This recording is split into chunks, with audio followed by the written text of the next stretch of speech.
Assalamualaikum warahmatullahi wabarakatuh. Perkenalkan, nama saya Nur Hasrida Tanjung, NPM 1802043, kelas NIP 1801. Di sini saya akan menjelaskan tentang materi membangun jaringan wireless. Jaringan nirkabel adalah bidang disiplin yang berkaitan dengan komunikasi antar sistem tanpa menggunakan kabel. Jaringan nirkabel ini sering dipakai untuk jaringan komputer, baik pada jarak yang dekat maupun pada jarak yang jauh. Jenis jaringan yang populer dalam kategori jaringan nirkabel ini meliputi jaringan kawasan lubang nirkabel dan Wi-Fi.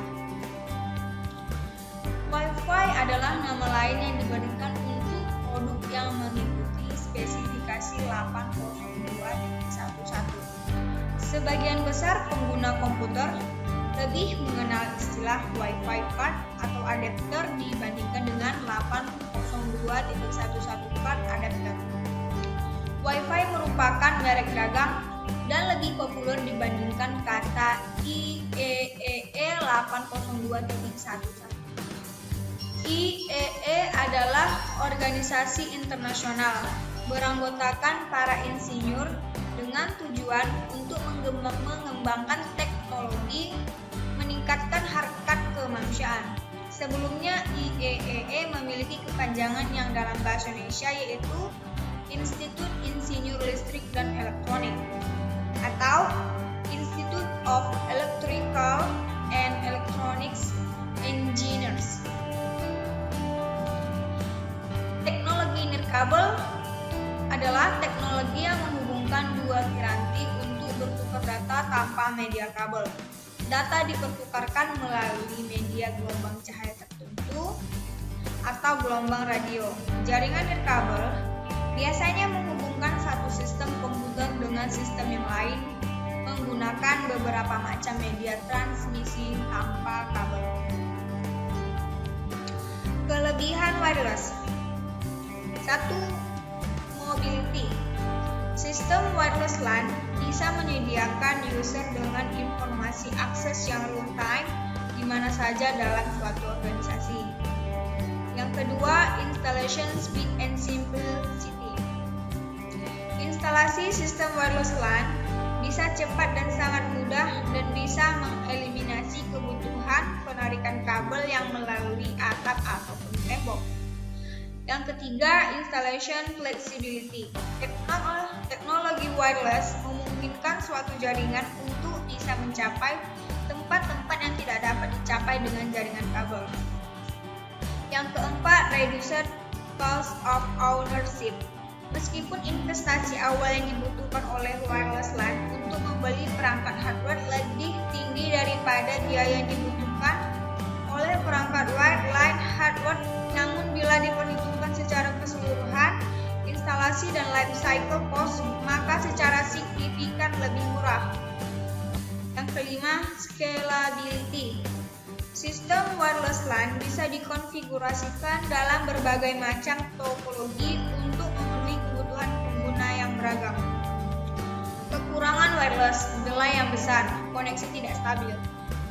Yang kedua, biaya peralatan mahal. Yang ketiga, adanya masalah propagasi radio seperti terhalang, terpantul, dan banyak sumber interferensi. Yang keempat, kapasitas jaringan menghadapi keterbatasan spektrum.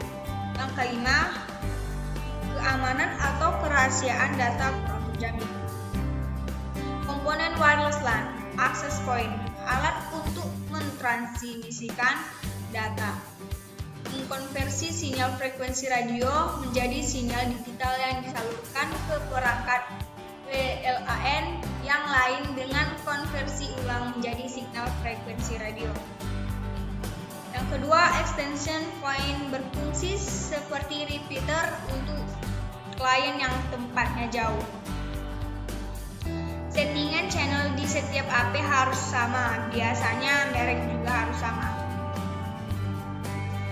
Antena, alat untuk mentransformasikan sinyal radio yang merambat pada sebuah konduktor yang menjadi gelombang elektromagnetik yang merambat di udara ada dua jenis antena, yaitu antena omnidireksional dan antena direksional. Wireless LAN card dapat berupa PCMCA, ESA card, USB card, Ethernet card yang berfungsi sebagai interface antara sistem operasi jaringan klien dengan format interface udara ke access point.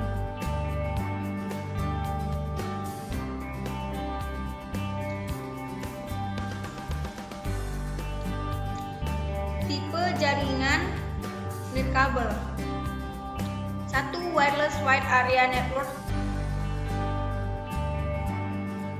memungkinkan pengguna untuk membangun koneksi nirkabel melalui jaringan publik maupun privat. Yang kedua, Wireless Metropolitan Area Networks memungkinkan pengguna untuk membuat koneksi nirkabel antara beberapa lokasi di dalam suatu area dan bisa dicapai tanpa biaya fiber optik atau kabel, tembaga terkadang sangat mahal. Yang ketiga, Wireless Local Area Networks membolehkan pengguna untuk membangun jaringan nirkabel dalam suatu area yang sifatnya lokal. Yang keempat, Wireless Personal Area Network membolehkan pengguna untuk membangun suatu jaringan nirkabel bagi peranti sederhana seperti PDA, telepon seluler, atau laptop. WiMAX Wide Interoperability for Microwave Access merupakan standar industri yang bertugas menginterkoneksikan berbagai standar teknis yang bersifat global menjadi satu kesatuan. Wi-Fi yang hanya mencakup jaringan lokal yang kecil, kurang dari 50 meter, teknologi untuk WiMAX sangat cocok untuk jaringan geografis yang luas hingga ratusan kilometer. LTE atau Long Term Evolution. Istilah LTE pertama kali diperkenalkan oleh 3GPP untuk memulai tahap evolusi berikutnya dalam sistem komunikasi mobile yang berdasarkan pada teknologi orthogonal frequency division multiplexing.